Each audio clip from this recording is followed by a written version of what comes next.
Ning রং রং এবং জুজু ছিং তো ওখানেই ছিল যেখানে অস্কার সসেজ বিক্রি করছিল, এবং তারা তা কিনেছিল।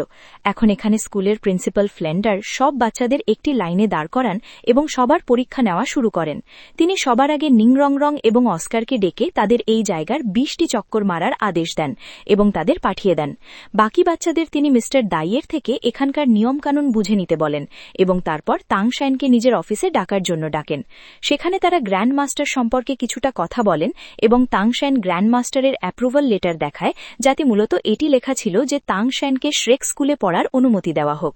অন্যদিকে আমাদের নিং রং রংয়ের বাবাকে দেখানো হয়, যিনি নিং রং রংয়ের বাড়ি থেকে পালিয়ে যাওয়ার বিষয়ে বেশ রাগান্বিত ছিলেন। যখন তিনি জানতে পারেন যে সে শ্রেক স্কুলে পড়ছে, তখন তার খুব রাগ হয়, কারণ তার মনে হয়েছিল যে তিনি নিজেই শ্রেক স্কুলের চেয়ে ভালো শিক্ষা তাকে দিতে পারেন। অন্যদিকে অস্কার এবং নিং রং রং যখন চক্কর মারছিল, তখন অস্কার নিজের সোল পাওয়ার দিয়ে সসেজ বানিয়ে তাকে দেওয়ার চেষ্টা করে, কারণ নিং রং রং সকাল থেকে কিছু খায়নি। কিন্তু নিং রং রং অহংকারের সাথে তার সসেজ খেতে মানা করে দেয় এবং তাকে পেছনে ফেলে সামনে এগিয়ে যায়। এদিকে নিং রং রংয়ের বাবা নিজের লোকদের পাঠিয়ে দেন নিং রং রংকে ফিরিয়ে আনার জন্য। কিছুক্ষণ পর আবার সব বাচ্চা সেই লাইনে এসে দাঁড়ায় এবং প্রিন্সিপাল তাদের সেই 20টি চক্কর পূর্ণ করার বিষয়ে জিজ্ঞাসা করেন।